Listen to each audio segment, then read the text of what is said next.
dans le Seigneur, bonjour. Je suis Patrick Boissy-Nourdet de Innovation Partners in Action. Ce sont les partenaires d'innovation Ghana, Togo et USA. Je viens ce matin partager avec vous une réflexion très importante sur un verset biblique qui est très court, mais qui est très significatif. Il s'agit de l'évangile de Luc, chapitre 1, verset 37. Il est écrit « Car rien n'est impossible à Dieu. » Car rien n'est impossible à Dieu. Bien-aimés, cette phrase très courte est très puissante. Si rien n'est impossible à Dieu, pourquoi l'être humain erre? Pourquoi nous errons? Pourquoi nous avons des âmes? Pourquoi nous nous soucions de pratiquement toutes choses? Pourquoi nous pensons que nous pouvons modifier des choses par nous-mêmes? Bon, certaines personnes vont me dire, mais professeur, ce verset que vous venez de lire est un verset qui concerne tout simplement la Vierge Marie. Eh bien, c'est justement, vous dites bien de souligner cela parce que c'est le contexte dans lequel ce verset est écrit. L'ange a dit à Marie, quand elle était, qu'elle se enceinte, que car rien n'est impossible à Dieu. Et justement, cela était arrivé. Maintenant, je viens vous démontrer par l'intégralité de la Bible que ce verset est vrai. Rien n'est impossible à notre Dieu. Dieu est le créateur de tout. Il est alpha et oméga. Il connaît le début et la fin. Et il a révélé dans la Bible. Genèse chapitre 1 et 2 nous parle de la création de tout ce que nous pouvons voir. Et une création parfaite que Dieu a fait. Dans Genèse 1 et 2. La terre, le ciel, partout, et les hommes, etc., les bétails, etc. Et Dieu a dit, tout est parfait. Et il a créé l'homme. L'homme sans péché. L'homme à son image. L'homme qui mangeait, chantait, causait, même avec Dieu à l'époque. Bien-aimé, qu'est-ce qui s'est passé? L'homme a pensé qu'il peut encore écouter à d'autres voix. C'est ce que nous faisons aujourd'hui. Nous voyons la parole de Dieu, mais nous croyons que nous pouvons ériger quelque part notre propre salut et nous échouons lamentablement. L'homme a pensé qu'il peut écouter à une autre voix. Et justement, c'est ce qui a causé la chute de l'homme dans Genèse chapitre 3. L'homme a perdu l'image de Dieu qui a en lui. Au moins, cela s'est obscurci, noirci. L'homme n'est plus à l'image de Dieu à partir du chapitre 3. Et il fut renvoyé du jardin avec interdiction de ne pas pouvoir retourner dans ce jardin. Dieu peut faire toutes choses, car rien n'est impossible à Dieu. Très rapidement, dans Genèse chapitre 3, Dieu a fait quoi? Les a renvoyés du jardin, justement, et Dieu a pensé, justement, à des plans de salut. Le salut par la loi morale qui a échoué dans le jardin d'Éden, parce qu'on leur a dit, ne touchez pas, ils l'ont fait. Le chapitre ensuite, plus tard, il y a le chapitre par la loi écrite, par le prophète Moïse, n'est-ce pas? Voilà. Et après cela a encore échoué. L'homme n'a pas compris. Le salut par la loi, par la grâce avait suivi. lorsque Dieu lui-même fut révélé dans notre Seigneur Jésus-Christ. Alléluia. Voyez comment Dieu nous aime. Voyez comment il maîtrise tout. Même quand il fait quelque chose et que nous nous détournons de ça, lui continue toujours son bon plan. C'est pour cette raison que nous devons lui faire confiance.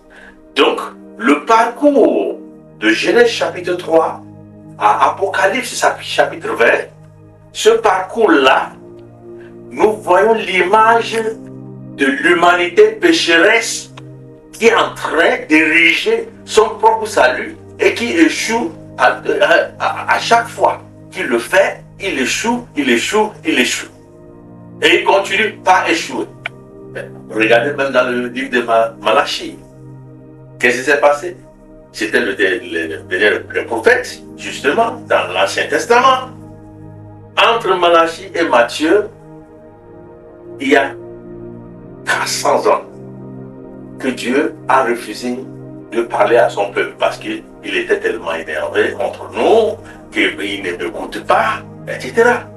Mais pendant ces 400 ans, l'homme a commencé par chercher par quel moyen il faut passer pour justement résoudre son problème sur la terre. Mais il n'a pas trouvé. Je vous rappelle que c'était pendant ce moment que la philosophie a été créée, qui est la toute première des sciences. C'est pour ça que nous l'appelons la mère des sciences, la philosophie. Pourquoi la philosophie? Justement parce que nous voulons donner un sens à notre vie. Nous avons abandonné Dieu, nous voulons donner un sens à notre vie. Mais cela n'a pas marché, cela n'a pas pu sauver les gens. Et c'est dans cette atmosphère chaotique que Jésus s'est manifesté dans la chair, dans le livre de Matthieu, pour nous accorder le salut par la grâce. Dieu n'est-il pas merveilleux? Il a tout fait. Mais nous n'avons rien fait. Nous continuons toujours à errer parce que c'est le choix que nous avons fait. Mais je vous invite à réfléchir et à changer de mentalité, à comprendre que rien n'est impossible à Dieu. Votre souffrance, Dieu ne trouve rien là-dedans. C'est que vous avez choisi cette voie-là et vous continuez toujours par souffrir parce que vous avez raté le but. Parce que le péché, en théologie, veut dire rater le but. Vous allez dans telle direction, Dieu d'abord dans telle direction, vous allez dans l'autre direction. Donc, vous ratez le but de Dieu. Donc, tout ceci se poursuit jusqu'à Apocalypse chapitre 20. Regardez l'intervalle. Genèse 3, Apocalypse 20. Un long moment. Nous sommes encore dans cette période-là. Nous nous situons dans cette période-là. Voilà. Donc, tout ce qui va se passer sur la terre avant Apocalypse 20 est déjà révélé. Et c'est révélé. Donc, Dieu sait qui vous êtes.